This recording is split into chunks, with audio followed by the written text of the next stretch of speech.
My son looked me straight in the eyes and said, "Serve my wife or leave this house," and I smiled, picked up my purse, and walked out without a single word of protest, because sometimes the people you sacrifice everything for become the ones who hurt you the most. I'm Sarah Mitchell, 58 years old, and I never imagined my life would take this turn. For 35 years, I poured every ounce of my being into raising my son Daniel. I was a single mother from the time he was 3 years old, after my husband James died in a construction accident on a rainy Tuesday morning in October. I remember that day like it was yesterday. The police officers at my door, their faces somber, the way the autumn wind howled through the trees behind them as they delivered news that shattered my entire world into a million pieces.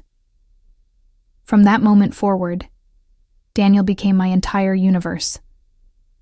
I worked 2 jobs, sometimes 3, to make sure he had everything he needed. I was a waitress at Bernie's Diner on Main Street during the day, where the smell of coffee and bacon grease became as familiar to me as my own skin.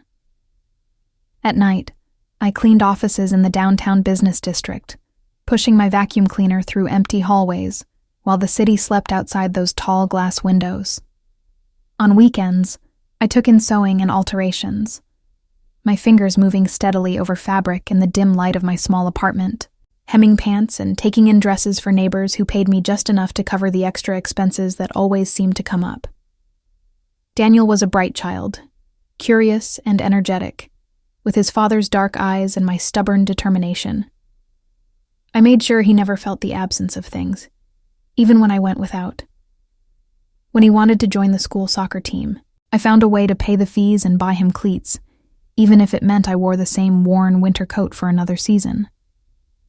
When he discovered a passion for science and dreamed of becoming an engineer, I encouraged him relentlessly, helping him with homework late into the night, even when exhaustion made my eyes blur and my head pound from the long hours I'd worked that day. If you're connecting with this story so far, I'd really appreciate it if you could help this channel grow by clicking that subscribe button. We're working toward reaching 1,000 subscribers, and your support means the world to me. It just takes one click on that red subscribe button, and you'll be part of this community we're building together. I sacrificed dating, relationships, any chance of building a new life for myself, because Daniel came first. Always.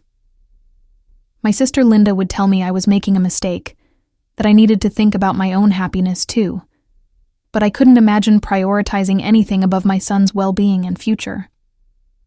When other women my age were going on weekend trips or joining book clubs or finding companionship, I was attending Daniel's soccer games, his science fairs, his parent-teacher conferences. I was the mother who volunteered for every school event, who chaperoned field trips, who baked cookies for fundraisers even when I was so tired I could barely stand. The years passed in a blur of work and worry and love. Daniel graduated high school with honors, and I cried tears of pride and relief at his graduation ceremony, sitting in those uncomfortable bleachers under the hot June sun, watching my boy walk across that stage to receive his diploma. He earned a scholarship to State University, a partial one that covered tuition but not living expenses, so I continued working those multiple jobs to send him money for rent, food, books, everything he needed to succeed. I lived in the same small apartment, drove the same old Honda Civic that made concerning noises when I turned corners, wore clothes I'd owned for years. Also, Daniel could have the opportunities I never had. He met Rebecca during his senior year of college. She was studying marketing, came from a wealthy family in the suburbs, the kind of family with a big house, new cars, and country club memberships. I met her once before they got engaged, when Daniel brought her home for Thanksgiving. She was polite enough, pretty in that carefully put-together way, with perfect hair and expensive clothes, and a smile that never quite reached her eyes when she looked at me. I served them dinner in my tiny apartment, had worked extra shifts to afford a nice turkey and all the trimmings, and I noticed how Rebecca's gaze traveled around my modest home with something that looked uncomfortably like judgment. Daniel seemed happy, though, and that was what mattered to me. He was smiling more than I'd seen him smile in years, talking excitedly about his future, about the job offers he was receiving from engineering firms, about his plans to build a life with Rebecca. I pushed down the small, uncomfortable feeling in my chest, the one that whispered warnings I didn't want to hear, and I told myself I was just being an overprotective mother who wasn't ready to share her son with someone else. They got married the summer after graduation in an elaborate wedding that Rebecca's parents paid for. It was held at an expensive venue outside the city, with white roses everywhere, and a string quartet and more guests than I could count. I wore the best dress I owned, a navy blue one I'd bought on sale 3 years earlier, and I felt small and out of place among Rebecca's family and friends in their designer outfits. Daniel looked handsome in his tuxedo, so grown up and far away from the little boy I'd raised, and when he kissed his bride, I felt a strange mixture of joy and loss that made my throat tight with unshed tears. Your subscription really does make a difference in helping us reach our goal of 1,000 subscribers. If you're enjoying this story, please take a moment to click subscribe. It's free, it's quick, and it helps this channel grow so I can share more stories with all of you. After the wedding, Daniel and Rebecca moved into a nice apartment across town. Daniel had landed a good job at Morrison Engineering, making more money than I'd ever seen in my life, and Rebecca started working at an advertising agency downtown. I was so proud of him, of everything he'd accomplished, of the successful man he'd become. I called him regularly, sent care packages with homemade cookies and his favorite foods, offered to help them whenever they needed anything. But something had shifted. Daniel's calls became less frequent, his visits even rarer. When I suggested getting together for dinner, there was always an excuse, some reason why they were too busy, some prior commitment that couldn't be changed. Rebecca, I learned through brief phone conversations, wasn't adjusting well to married life and work responsibilities. She found cooking tedious, cleaning exhausting, the domestic tasks of running a household beneath her somehow. 6 months into their marriage, Daniel called me on a Wednesday evening. I was just getting home from my shift at the diner, my feet aching in my worn sneakers, when my phone rang. His voice sounded strained, tired in a way that concerned me immediately. He asked if I would consider moving in with them, said they'd gotten a bigger place, a 3-bedroom house in a nice neighborhood, and there was plenty of room for me. Rebecca was struggling, he explained, and they could really use some help around the house. I should have seen the warning signs then. I should have asked more questions, set boundaries, protected myself. But I heard the stress in my son's voice, remembered all the times I'd promised to always be there for him, and I said yes without really thinking it through. I told myself it would be temporary, just until Rebecca adjusted, just until they got settled. I told myself I'd finally get to spend more time with Daniel, that this was a chance to be close to my son again after years of him pulling away. I gave up my apartment, the place I'd called home for over 20 years, packed my modest belongings into boxes, and moved into Daniel and Rebecca's house on a gray Saturday in October. The house was beautiful, I had to admit, with gleaming hardwood floors and granite countertops and windows that let in floods of natural light. My room was on the first floor, a decent size with an attached bathroom, and I arranged my few possessions carefully, trying to make the space feel like mine. That first week, I tried to be helpful without being intrusive. I cooked dinners, did laundry, kept the common areas clean. Rebecca was pleasant enough, thanking me for meals and smiling that cool smile of hers. But there was a distance there, an invisible wall I couldn't seem to breach. Daniel worked long hours, often coming home after 8 in the evening, looking exhausted and distracted. It started small, so small I almost didn't notice at first. Rebecca would leave her coffee cup on the counter in the morning, and I'd wash it. She'd drop her coat on a chair instead of hanging it up, and I'd take care of it.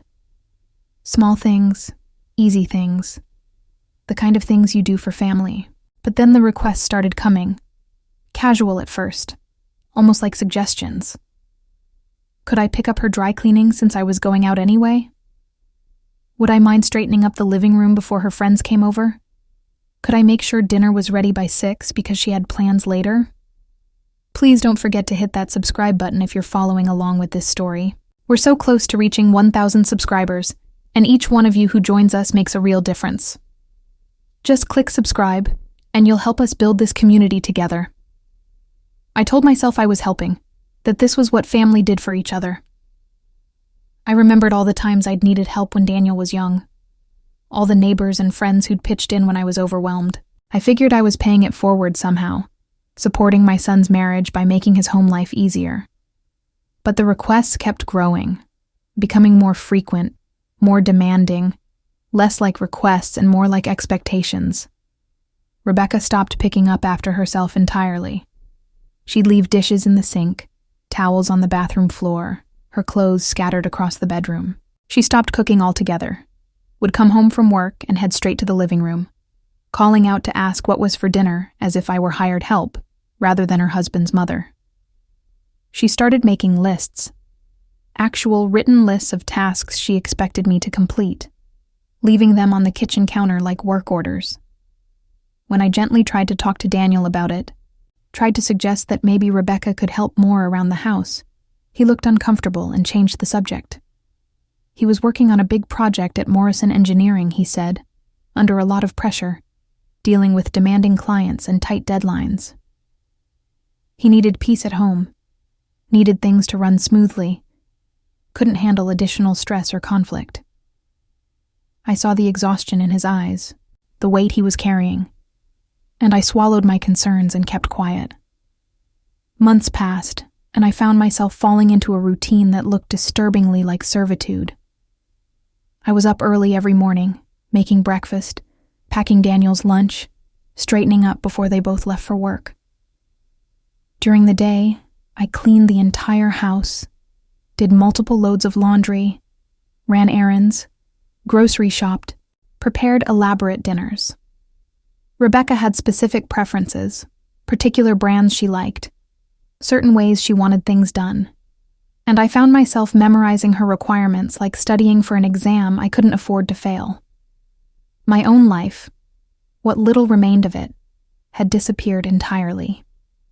I'd stopped working at the diner because Rebecca said she needed me available during the day for various tasks.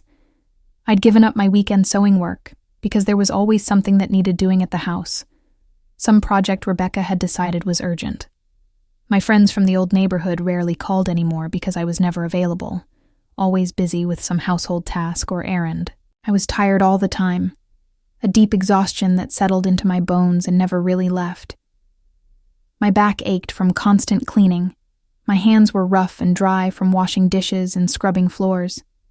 And I'd noticed I was losing weight because I often forgot to eat proper meals, just grabbing whatever was left over after Daniel and Rebecca had eaten their dinner. I'd catch glimpses of myself in mirrors and barely recognize the woman looking back, someone older and smaller and more worn down than I remembered being.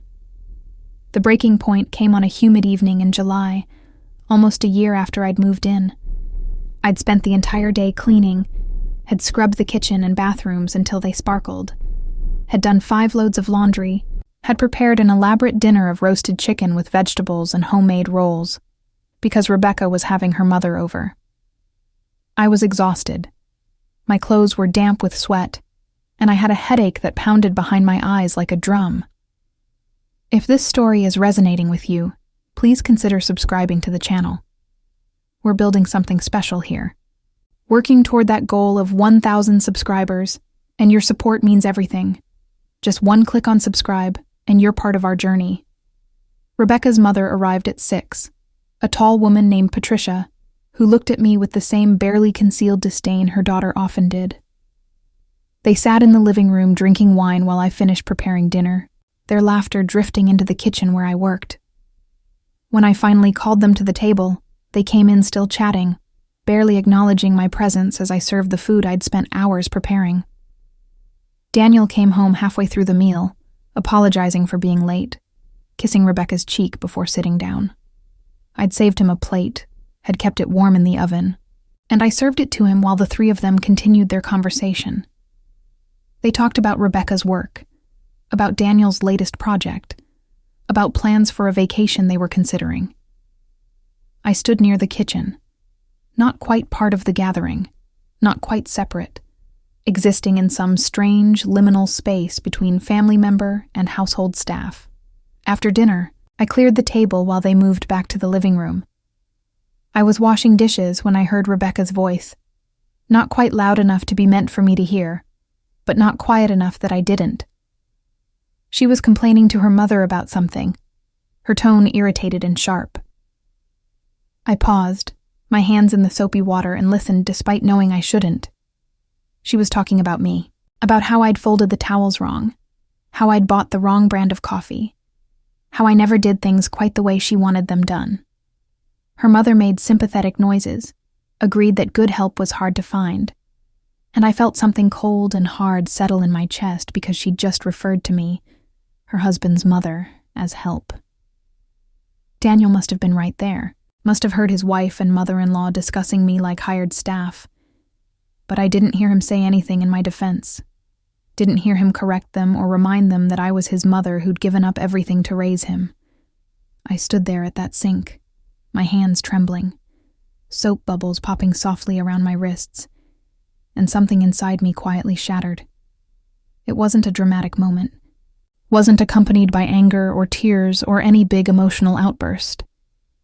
It was just a quiet, clear realization that I had become invisible, that I had allowed myself to be reduced to nothing more than an unpaid servant in my own son's house, that the child I'd sacrificed everything for saw me as a convenience rather than a person worthy of respect and consideration.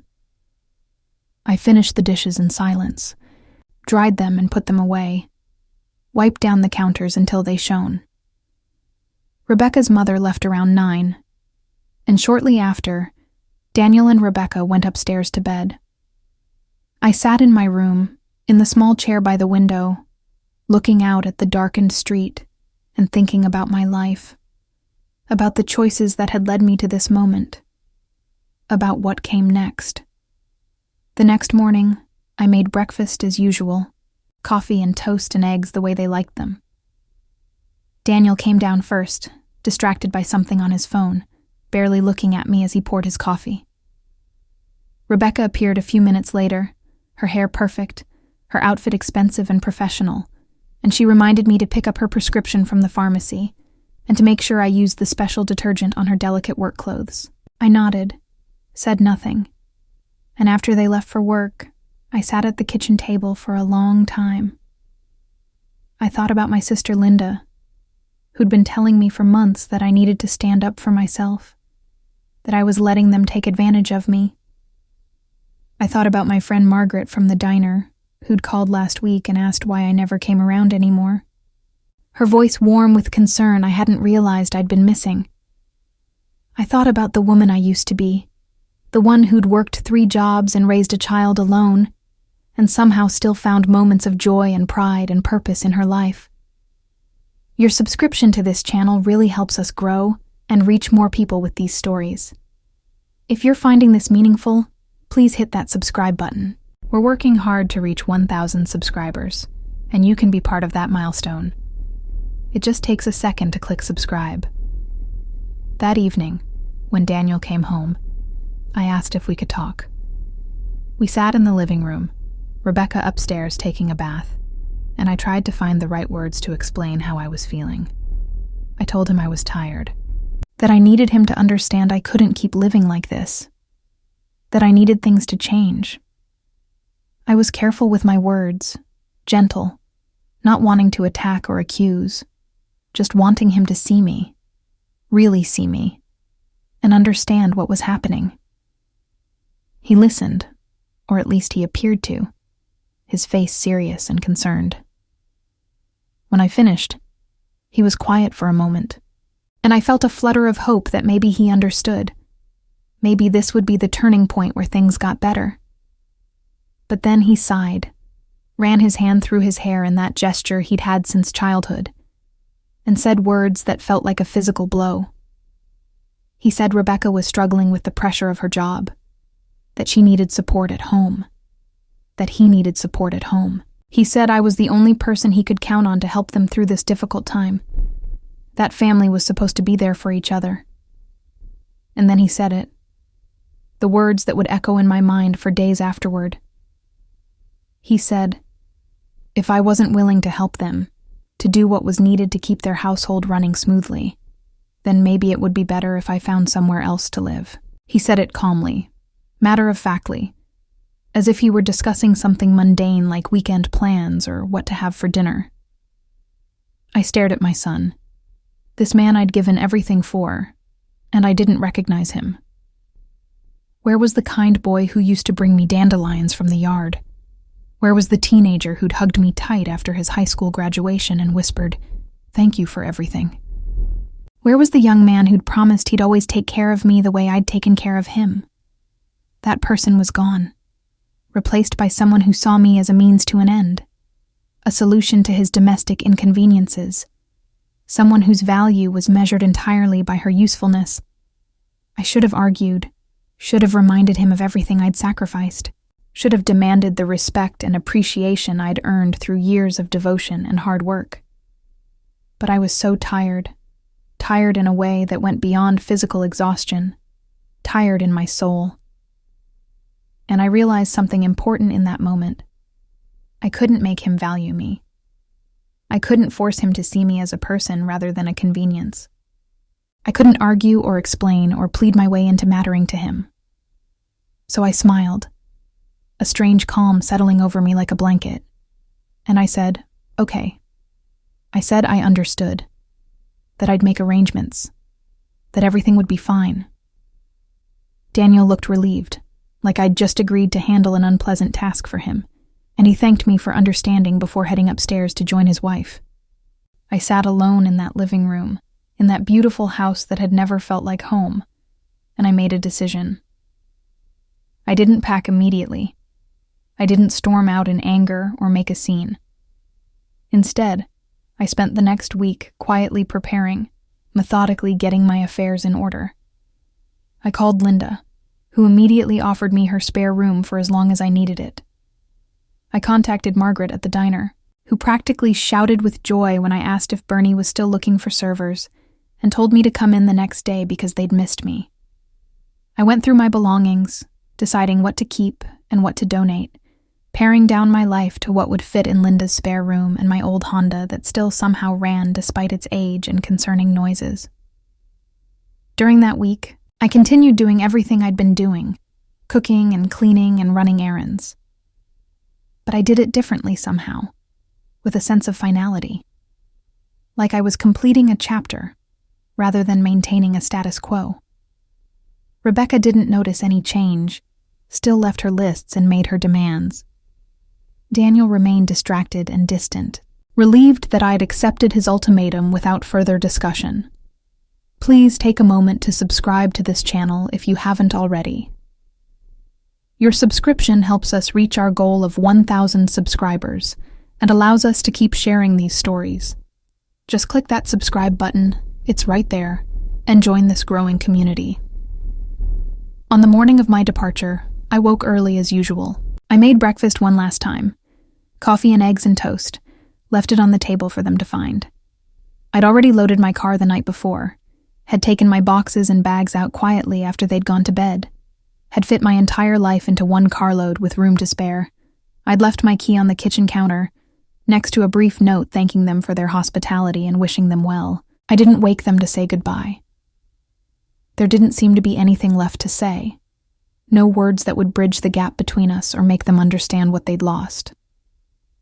I simply picked up my purse, took one last look around the house I'd worked so hard to maintain, and walked out the front door as the sun was just starting to rise over the quiet suburban street. I drove to Linda's house on the other side of town, watching the familiar landmarks pass by my window, feeling something that wasn't quite sadness and wasn't quite relief, but was somewhere in between. Linda was waiting for me when I arrived, helped me carry my things into the cozy spare room she'd prepared, hugged me tight, and said she was proud of me for finally putting myself first. We had coffee in her sunny kitchen, and she told me about her week, about her kids, and her job and the new restaurant that had opened downtown. Normal, everyday conversation that felt like the most precious gift anyone had ever given me. Daniel called that afternoon, his voice confused and slightly annoyed when I answered. He wanted to know where I was, why I'd left without discussing it further, when I was coming back. I told him calmly that I wasn't coming back, that I was staying with Linda and starting over. There was a long pause, and then he said this was ridiculous, that I was being childish, that they needed me. Not wanted, I noticed, but needed. I told him I loved him, that I would always love him because he was my son, but that I couldn't live like that anymore. I said he and Rebecca were adults who were fully capable of taking care of their own home and their own lives, and that it was time they figured that out. He started to argue, to list reasons why I should reconsider, but I gently interrupted and said I had to go, that I'd talk to him later, and I ended the call before he could say anything else. The weeks that followed were strange and difficult and surprisingly liberating. I started back at Bernie's Diner, and it felt like coming home. The familiar rhythms and routines, the regular customers who remembered me and welcomed me back with genuine warmth. My feet ached at the end of shifts just like they used to, but it was a good ache, an earned ache, the ache of honest work that I was being paid for and respected for. Linda's house became my sanctuary. We established easy routines, cooking together, watching movies, talking late into the night about our lives and our choices and our dreams for whatever came next. I started taking walks in the evenings, rediscovering the simple pleasure of moving through the world at my own pace with no one's demands or expectations weighing on me. I reconnected with old friends, accepted invitations I'd been declining for a year, laughed more than I had in months. If you're still with me in this story, I'd love for you to subscribe to the channel. We're working toward 1,000 subscribers, and each person who joins us helps make that goal a reality. Click subscribe right now and be part of this community we're building. Daniel called occasionally, usually when he wanted something. Advice about work, or a recipe I used to make, or help with some household issue. I answered when I could, kept conversations brief and cordial, but I didn't rush to solve his problems anymore. Rebecca never called, never reached out, and I realized I didn't miss her presence in my life at all. About 2 months after I left, Daniel showed up at Linda's house on a Saturday afternoon.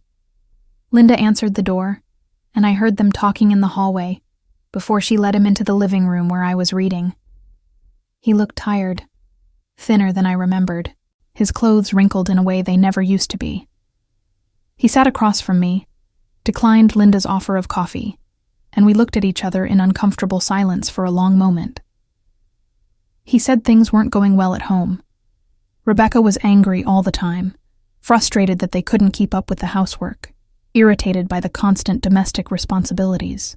They'd tried hiring a cleaning service, but it was expensive, and the cleaners didn't do things the way Rebecca wanted.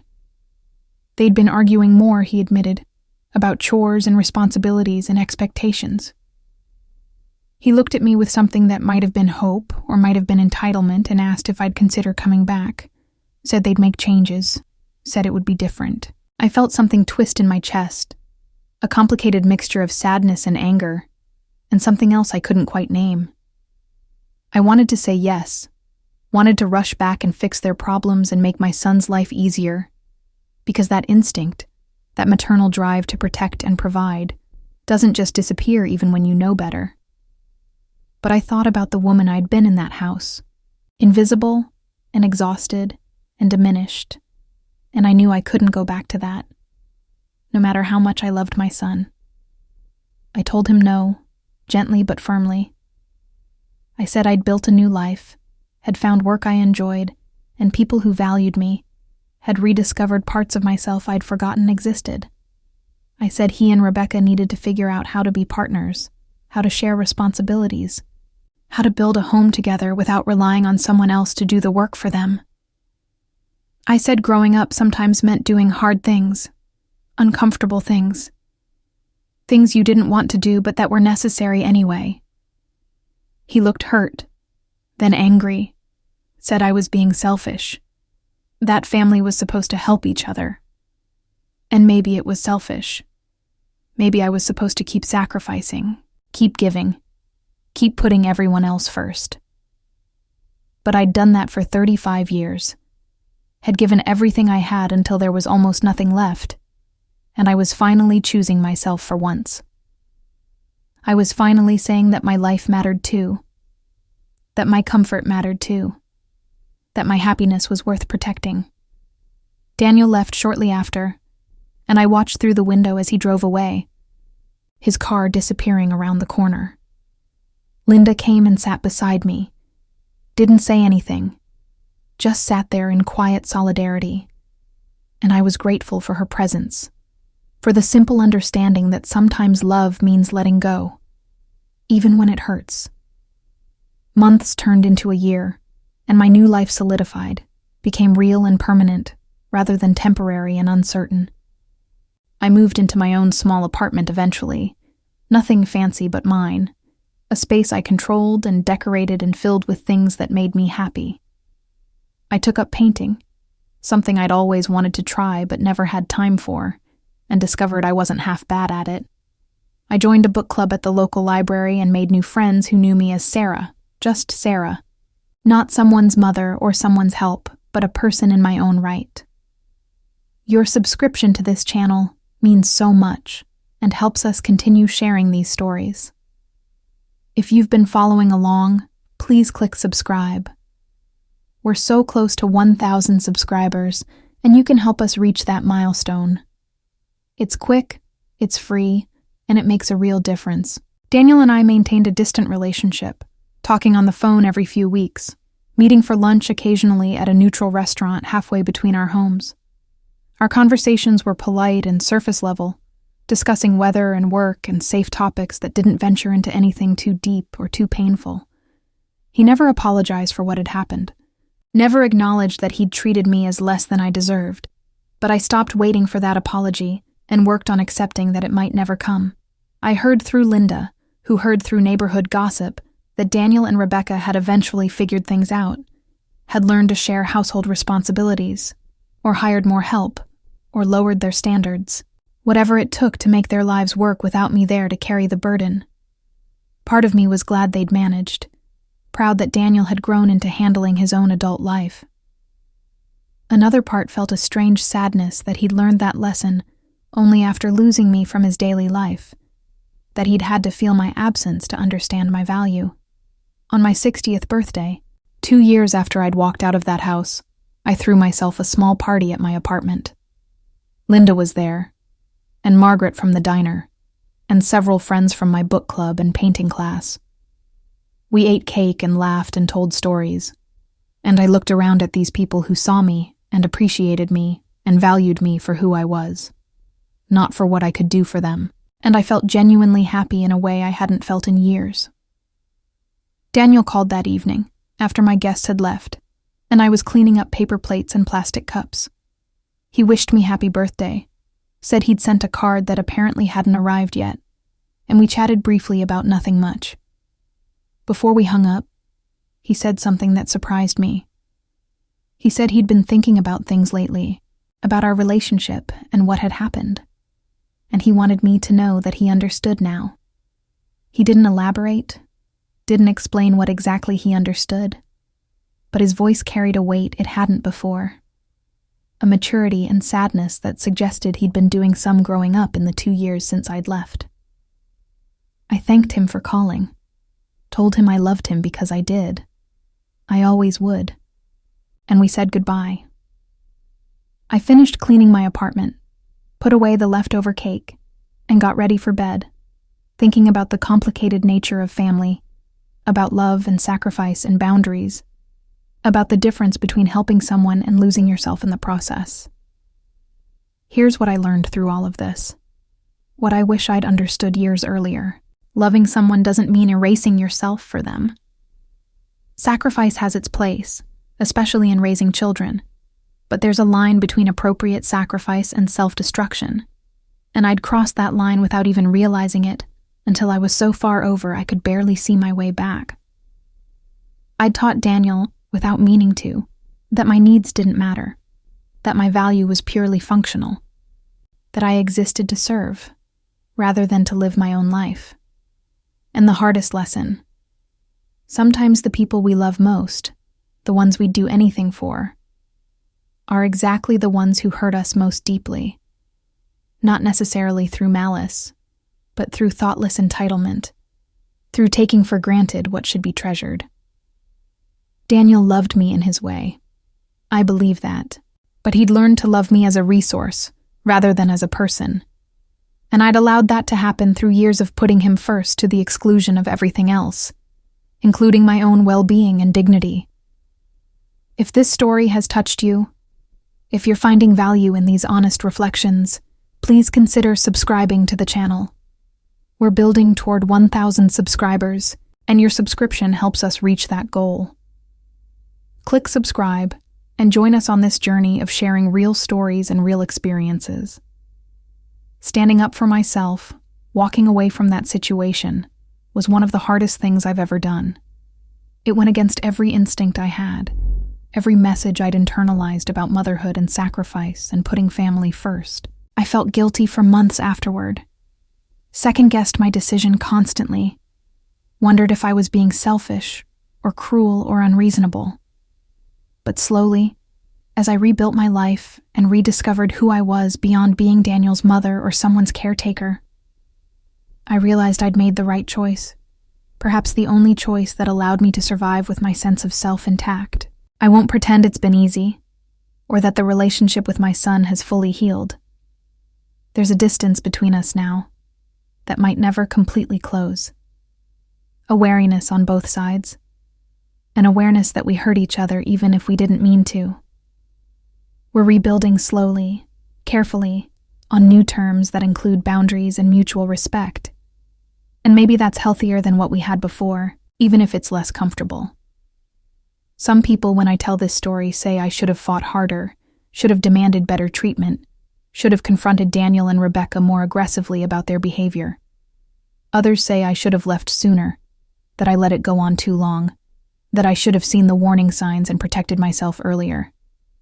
Maybe they're right on both counts, but I did what I could with the information and emotional resources I had at the time, and I'm trying to be gentle with past Sarah, who was doing her best in a difficult situation, even if her best wasn't always what present Sarah wishes it had been.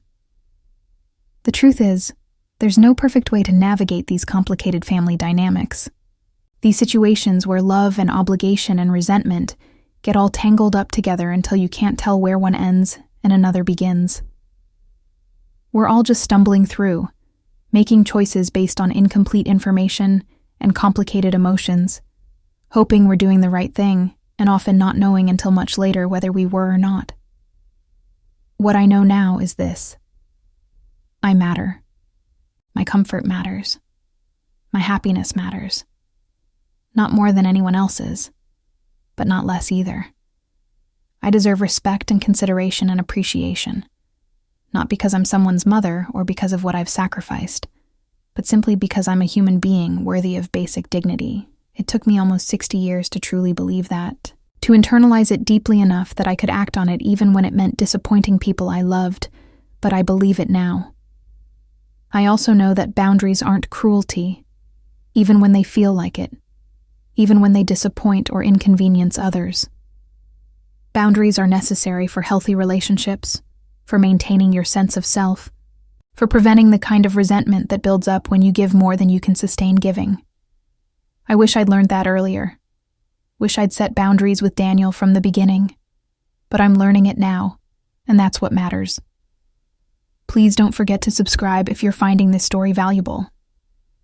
Your subscription helps this channel grow and reach more people. We're working hard to hit 1,000 subscribers, and you can be part of that achievement with just one click on the subscribe button. My relationship with work has changed too. At Bernie's Diner, I'm respected for what I do, thanked regularly, compensated fairly for my time and effort. It's honest work with clear boundaries, hours that end, expectations that are reasonable and professional. I'm good at it. Take pride in it. Enjoy the regular customers and the rhythm of service. The satisfaction of doing something well and being appreciated for it. It's so different from that year in Daniel's house where the work was endless and unappreciated, where every task completed just revealed another one waiting, where nothing I did was ever quite good enough. I've started thinking about what comes next, about the years ahead, and what I want them to look like. I'm 60 now, not old by any measure, with hopefully decades still ahead of me. And for the first time in my adult life, I'm thinking about those years as mine to shape rather than years to be spent in service of someone else's needs and dreams. It's both terrifying and exhilarating, this freedom to imagine a future built around my own desires and interests. Linda and I have talked about taking a trip together, maybe to the coast or up to the mountains, somewhere neither of us has been before. We've started saving a little each month, planning and dreaming, and the anticipation is its own kind of joy. I never traveled when Daniel was young because there was never money or time, and I never traveled after he grew up because I was so focused on being available whenever he might need me. But now I'm allowing myself to want things, to plan for experiences that are purely for my own enjoyment. And it feels revolutionary in a way that probably sounds silly to people who've been doing this their whole lives. I've also been thinking about education, about taking some classes at the community college, just for the pleasure of learning. There's a pottery class that meets on Tuesday evenings that sounds interesting, and a creative writing workshop I've been eyeing for months. I spent so many years helping Daniel with his education, investing everything in his learning and growth. And now I'm wondering what it would feel like to invest in my own intellectual development, to learn things just because they interest me, rather than because they're useful or necessary. The women in my book club have become some of my closest friends. There's Joan, a retired teacher who reads everything and has opinions about it all, who makes me laugh with her dry wit and challenges me to think more deeply about what I read. There's Priya, a social worker about my age who's dealt with her own complicated family dynamics and understands the nuances of loving people who hurt you, who's taught me that forgiveness doesn't require reconciliation and that healing doesn't mean forgetting. There's young Amy, barely 30, who reminds me what it's like to be full of energy and optimism, who asks my advice about her own life choices and actually listens when I share what I've learned. These friendships, built on mutual interest and genuine connection rather than obligation or blood relation, have shown me what it feels like to be chosen rather than needed. These women spend time with me because they enjoy my company, because they value my perspective, because they find me interesting and worthwhile as a person. There's no ulterior motive, no expectation that I'll do things for them, or solve their problems, or sacrifice my comfort for theirs. It's just friendship, simple and honest and reciprocal. And it's taught me what I was missing. All those years I focused solely on being a mother to the exclusion of all other relationships. If you're still listening to this story, I hope you'll take a moment to subscribe to the channel. We're working toward reaching 1,000 subscribers, and your support helps us share more stories like this one. Just click that red subscribe button. It's easy and free, and you'll be part of our growing community. My painting has become more than just a hobby. It's become a form of expression and therapy, a way of processing emotions and experiences I don't always have words for. I paint abstract pieces mostly, swirls of color and texture that capture feelings rather than concrete images. I painted one piece about 6 months after leaving Daniel's house, all heavy grays and blues with a small spot of bright yellow emerging in the corner.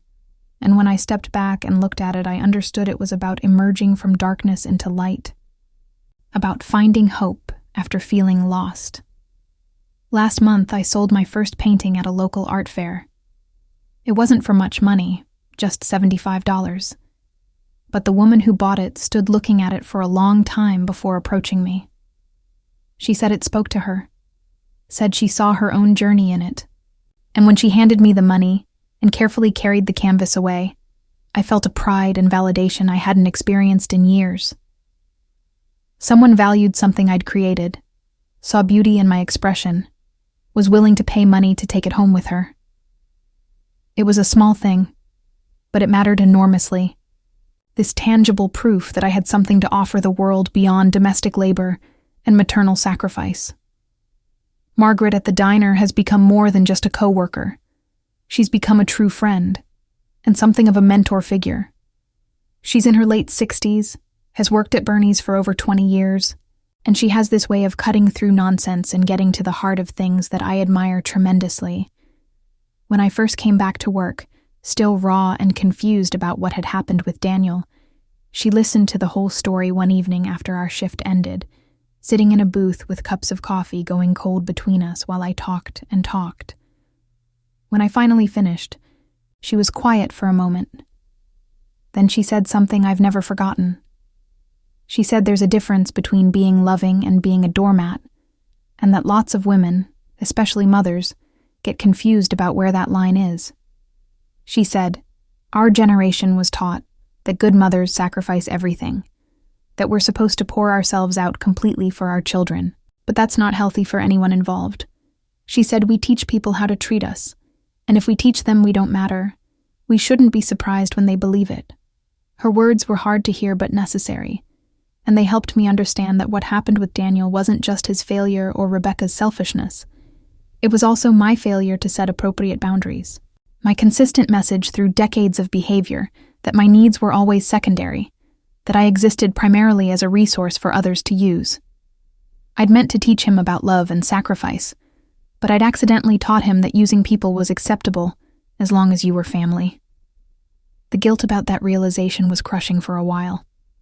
I'd spent so many years being proud of my mothering, of how much I'd sacrificed and provided and enabled. And suddenly I was forced to consider that maybe I hadn't done him any favors, that maybe I'd crippled him emotionally by never requiring him to consider my needs or see me as a full person. It's a hard thing to accept, that your best intentions and deepest love can still result in damage, that trying to protect your child from struggle and hardship can actually prevent them from developing important capacities for empathy and reciprocity. But Margaret also told me I couldn't take all the blame, that Daniel was an adult who'd made his own choices, who'd had plenty of opportunities to treat me better and had chosen not to. She said personal responsibility matters, that we all have to own our behavior, regardless of what we learned or didn't learn growing up. She said I could acknowledge my mistakes without drowning in guilt, could recognize my role without absolving Daniel of his. It was a balanced perspective I needed, a way of thinking about it that allowed for both my responsibility and his. Please subscribe to this channel if you haven't already. We're getting closer every day to that goal of 1,000 subscribers, and each person who joins us makes a real difference. Your subscription is free, takes just a second, and helps us continue sharing these stories with more people. Daniel and Rebecca's marriage hit a rough patch about 8 months after I left, or so I heard through the neighborhood grapevine that somehow still reached me despite my distance. Apparently, the stress of managing their household without help, combined with the underlying issues that my presence had been masking, brought tensions to a head. They went to couples counseling, started working through their problems with professional help, and I was glad to hear it, even as I felt a strange mixture of vindication and sadness that it had come to that. Daniel mentioned the counseling casually during one of our phone calls, said it was helping them communicate better, helping them understand each other's expectations and needs. He didn't say anything about how my departure had contributed to their crisis, didn't acknowledge that maybe having me there had been preventing them from dealing with their real issues, but I heard it in the subtext anyway.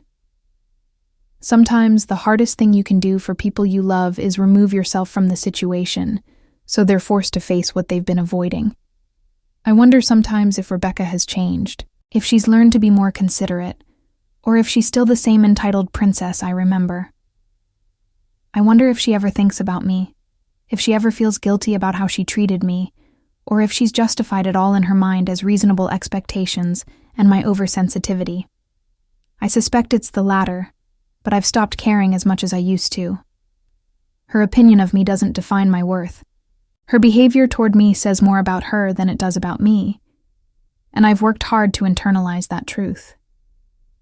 There are still hard days, still moments when I miss Daniel with an ache that takes my breath away, when I wish things had turned out differently, when I wonder what it would take for us to have the close, loving relationship I'd always imagined we'd have when he was grown. I see mothers and adult sons together sometimes, laughing in restaurants or shopping together, clearly enjoying each other's company, and I feel a pang of envy and loss for what we don't have and might never have. But I've also learned that you can grieve what you've lost, while still appreciating what you've gained. that life isn't a simple binary of good or bad, but a complicated mix of both. I lost the fantasy of being the beloved matriarch of a close-knit family, but I gained autonomy and self-respect and a life that's genuinely mine. I lost daily contact with my son, but I gained peace and friendships and hobbies and interests that bring me joy. The trade-off wasn't one I wanted to make, but having made it, I'm trying to focus on what I have rather than what I don't. Linda says I seem lighter now, more relaxed, more myself than she's seen me in years. She says there's a sparkle in my eyes that was gone for a long time, that I laugh more easily, that I seem more present in conversations rather than constantly distracted by thoughts of what I need to do for someone else. I don't know if I see all of that in myself. But I trust her observation because she's known me for decades and has no reason to lie to make me feel better. I've started going to church again, something I'd stopped doing years ago when I was too busy working multiple jobs and taking care of Daniel. It's a small progressive congregation that focuses more on social justice and community than on judgment and rules, and I've found comfort in the weekly ritual of it, in the music and reflection and sense of being part of something larger than myself. The pastor is a woman about my age named Reverend Sarah, which feels like a strange coincidence. And she gives sermons about compassion and boundaries and finding your authentic self that often feel like they're speaking directly to my situation. I talked to her once after a service about what happened with Daniel, about the guilt I still carry and the grief over our fractured relationship. She listened carefully, then said something that struck me deeply. She said Jesus taught about love and sacrifice, but also about pearls before swine, about not giving what is sacred to those who will trample it. She said there's wisdom in knowing when your gifts are valued and when they're being wasted, when your love is cherished and when it's being exploited. She said sometimes the most loving thing you can do is withdraw your presence, so people are forced to recognize what they had and took for granted. Your subscription to this channel helps us tremendously. If you're connecting with this story, please click subscribe and help us reach our goal of 1,000 subscribers. It's a simple click that makes a big difference in allowing us to share more stories like this one. I've been on a few dates over the past year. Nothing serious, but nice experiences nonetheless. There's a regular customer at the diner named Frank, a widower about my age who comes in every Thursday for coffee and pie, who's been gently flirting with me for months. We went to a movie together a few weeks ago. Just as friends, he assured me, though. I suspect he might want more eventually. And it was pleasant in an uncomplicated way I'd forgotten relationships could be. He's kind and funny, and interested in my opinions. Treats me with casual respect that shouldn't feel remarkable, but does after what I experienced. I don't know if Frank will become anything more than a friend. Don't know if I even want that right now. But I'm open to possibilities in a way I wasn't before. For so many years, my identity was entirely wrapped up in being Daniel's mother, and then it became wrapped up in being Daniel and Rebecca's unpaid household manager, and I lost sight of other aspects of myself, other ways of being in the world. I'm slowly rediscovering those other aspects, remembering that I'm a woman with interests and attractions and desires beyond maternal ones, and it feels like coming back to life after a long sleep. The small apartment I rent is on the 3rd floor of an old building with creaky floors and radiators that clang at night. But it has big windows that let in floods of morning light, and a tiny balcony where I can sit with my coffee and watch the neighborhood wake up. I've decorated it carefully over the past year, choosing things that make me happy rather than things that are practical or match some design scheme. There's a bright blue armchair I found at a thrift store that's ridiculously comfortable, mismatched dishes in cheerful colors, plants on every available surface because I'm learning I love watching things grow. It's mine in a way that nowhere has been mine since I was a young woman, before I got married, and had Daniel and my life became about supporting and accommodating others. Sometimes I walk through it late at night, touching my things, looking at my paintings on the walls, and I feel this quiet satisfaction that's hard to explain to anyone who hasn't lost themselves and found themselves again. It's not a fancy place, not the kind of house Daniel lives in with its granite counters and hardwood floors. But it's mine, and I'm happier here than I ever was there. I've written Daniel a letter, Not one I'll send, but one for myself, trying to articulate everything I felt and feel. Everything I wish I'd said and everything I'm glad I didn't. Writing it was cathartic, helped me process emotions that were still tangled and unclear, helped me understand my own experience more fully. In it, I told him I loved him, that I always would. But that love doesn't mean accepting mistreatment. That love doesn't mean erasing yourself for someone else's convenience. I wrote that I hoped someday he'd understand what happened. Not so I could hear him apologize, though I wouldn't mind that. But so he wouldn't repeat the same patterns with his own children if he has them someday. I wrote that I hoped he'd learn to value people beyond their usefulness, to see service as a gift rather than an entitlement, to appreciate sacrifice when it's offered rather than demanding it as his due. I wrote that I forgave him, which surprised me because I didn't know that was true until I wrote it. But I do forgive him even if our relationship can never go back to what it was or what I thought it was. The letter is in a drawer in my bedroom, pages covered in my handwriting, and sometimes I take it out and read it when I'm feeling sad or confused or guilty.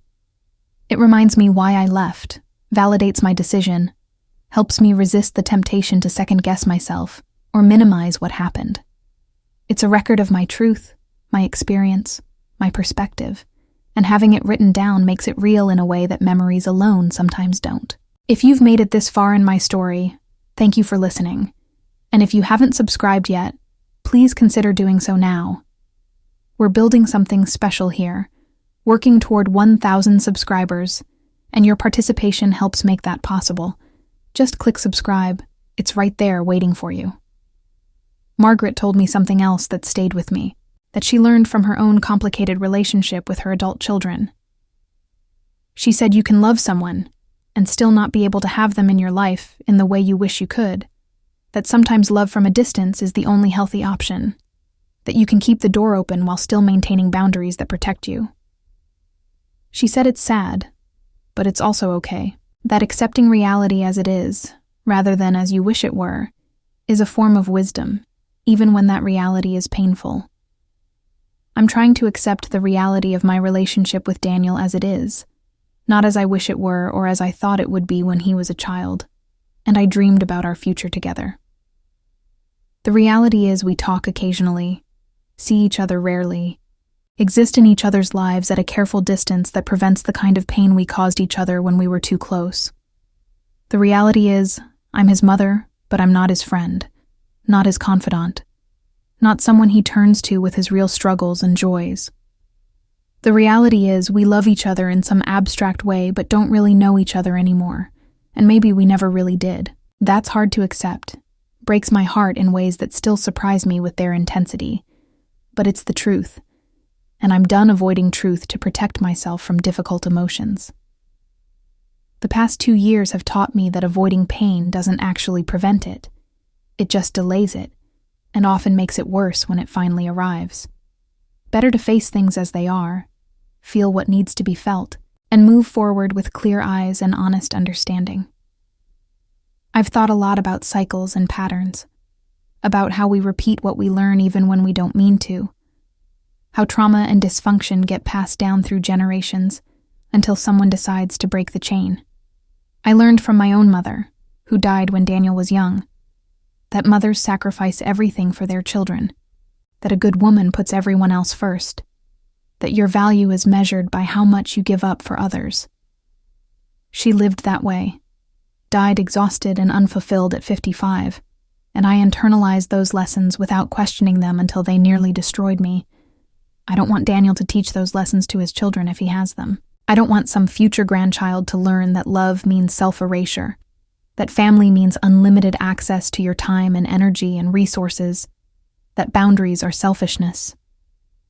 Maybe by leaving, by showing Daniel that there are limits to what people will endure even from family, I've given him a different model, interrupted the pattern in a way that could spare the next generation. I hope so. Anyway, though I'll probably never know for sure. The seasons have changed and changed again since I left that house, and I've changed with them, grown in ways I didn't expect and couldn't have predicted. Spring came, and I planted herbs on my little balcony, watched them grow through summer, harvested them in fall, mourned them in winter, and felt the cycle as something natural and right. I turned 60 and felt it as a beginning rather than an ending, as a doorway into possibilities rather than a closing off of options. I'm learning to sit with uncertainty, to not need all the answers, to trust that I'm doing the best I can with what I know, and that's enough.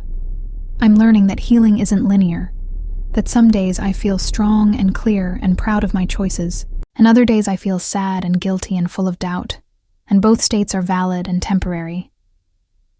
I'm learning that you can hold multiple truths at once, that I can love Daniel and still maintain distance, can acknowledge my mistakes without drowning in shame, can grieve what I've lost while celebrating what I've found.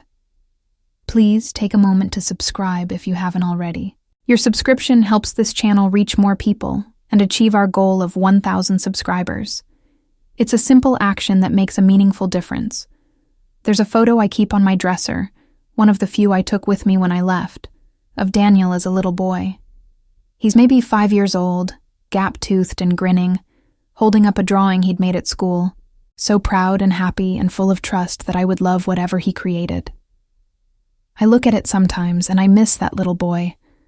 Miss the simplicity of our relationship then, when his needs were clear and my ability to meet them was straightforward, when love felt uncomplicated and pure.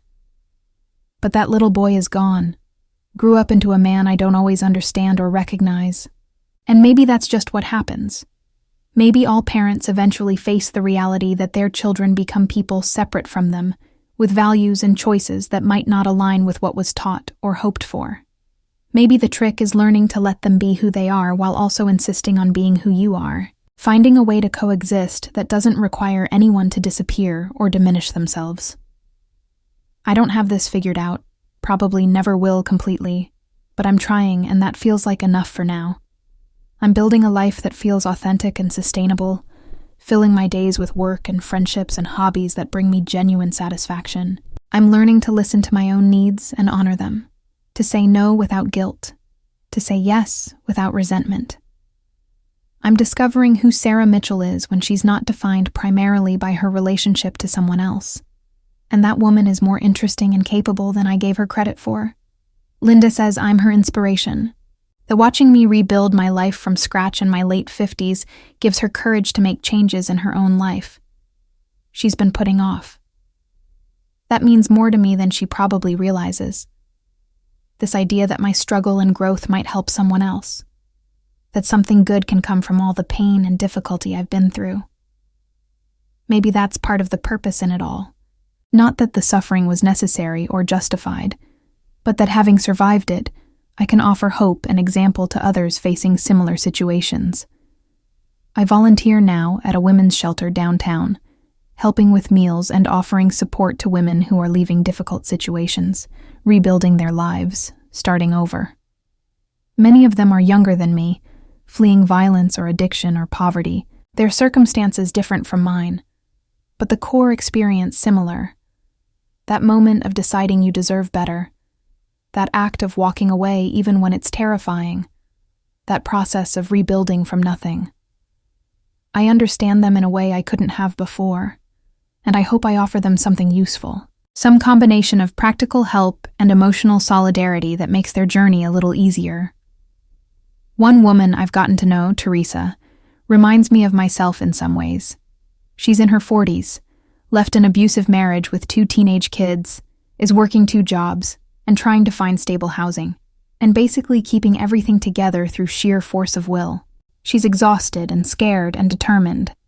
And when she thanks me for the small things I do, like bringing extra food or helping her kids with homework, I see in her eyes something I recognize from my own mirror. That desperate gratitude when someone treats you with basic human dignity, after you've been treated as less than that for too long.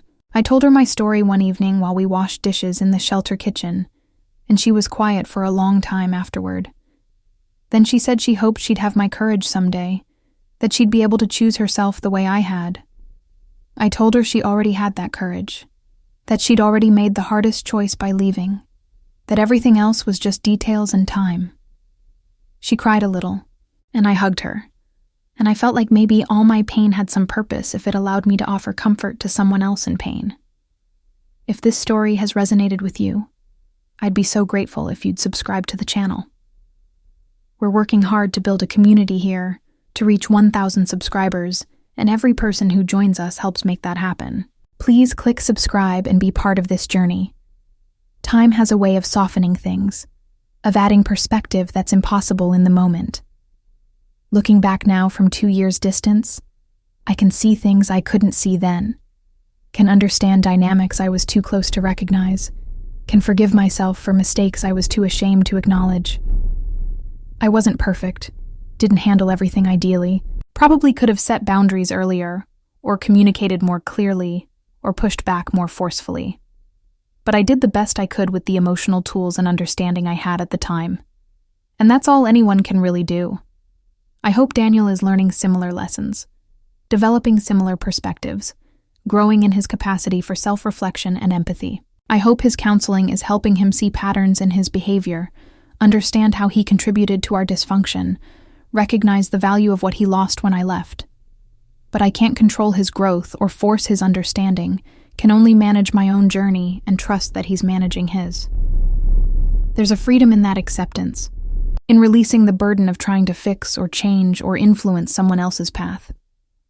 For so many years, my happiness was tied to Daniel's happiness, my sense of success measured by his achievements, my worth determined by how well I was meeting his needs. Untangling that, learning to center my own experience and let him be responsible for his own, has been one of the most difficult and important tasks of these past 2 years. I went back once to drive past the house where Daniel and Rebecca live, not to stop or knock or make contact, just to see it again, to test how it felt to be near that place that represented so much pain and loss. It looked the same, neat and attractive and prosperous, the lawn well-maintained, and the windows gleaming in the afternoon sun. I felt a strange detachment looking at it, like it was a place I'd seen in a photograph rather than somewhere I'd actually lived, and I realized I'd truly moved on in some fundamental way. I didn't feel anger or resentment driving away, didn't feel triumph or vindication, just a quiet sadness for what might have been, and a quiet gratitude for what is. That house represented a chapter of my life that's closed now, lessons learned, and growth achieved, and pain survived. I don't need to go back there, don't need to revisit it or process it further. It's done, and I'm different, and that's okay. The future stretches ahead of me now, uncertain but full of possibility in a way it hasn't been in decades. I don't know what the next chapters of my life will hold, who I'll become, or what I'll accomplish, or how my relationships will evolve. I don't know if Daniel and I will ever achieve real closeness, or if we'll maintain this careful distance indefinitely. I don't know if I'll fall in love again or travel the world or become a successful artist or simply continue working at the diner and reading with my book club and painting in my small apartment. But what I do know is that whatever comes, I'll face it as myself, with boundaries intact and self-respect maintained and a growing confidence in my ability to choose what's right for me. I know I'm surrounded by people who genuinely care about me, who see and value who I am beyond what I can do for them. I know I'm capable of rebuilding and surviving and finding joy even after profound loss and disappointment. And I know that choosing myself, finally putting my own well-being first after decades of putting everyone else ahead of me, wasn't selfish or cruel, but necessary and right and long overdue. Before I finish this story, please do me one more favor and hit that subscribe button if you haven't already. We're so close to 1,000 subscribers, and your support means everything to this channel. It's just one click, takes only a second, and it helps us continue sharing these real stories with more people who might need to hear them. So when my son gave me that ultimatum, when he looked me in the eyes and said, "Serve my wife or leave," I smiled and picked up my purse and walked away, because I finally understood something crucial. I am not a servant, or a convenience or a resource to be used. I am a person with value and dignity and worth, and I deserve to be treated as such by everyone in my life, including and especially my own child. Walking away was the hardest and bravest and most necessary thing I've ever done. And while I grieve what I've lost, I celebrate what I've gained. This hard-won freedom to be fully and unapologetically myself. If you're in a similar situation, if you're reading this and recognizing your own story and mine, I want you to know that you deserve better too. You deserve respect and appreciation and love that doesn't require you to erase yourself. It's not selfish to have boundaries. It's not cruel to prioritize your own well-being. It's not wrong to walk away from situations that diminish and exhaust and harm you, even when those situations involve people you love deeply. You are enough just as you are. Your needs matter. Your comfort matters. Your happiness matters. And anyone who can't see that doesn't deserve unlimited access to your time and energy and heart. Thank you for listening to my story, for being here with me through this journey, for allowing me to share something so personal and painful and ultimately hopeful. If it helped you in any way, if it made you feel less alone or gave you courage or helped you understand your own situation more clearly, then telling it was worth the vulnerability and discomfort. And please, one last time, click that subscribe button and help us reach 1,000 subscribers. Together we're building a community where real stories matter, where truth is valued, where people support each other through difficult times and celebrate each other's victories. Be part of that by subscribing today. Thank you.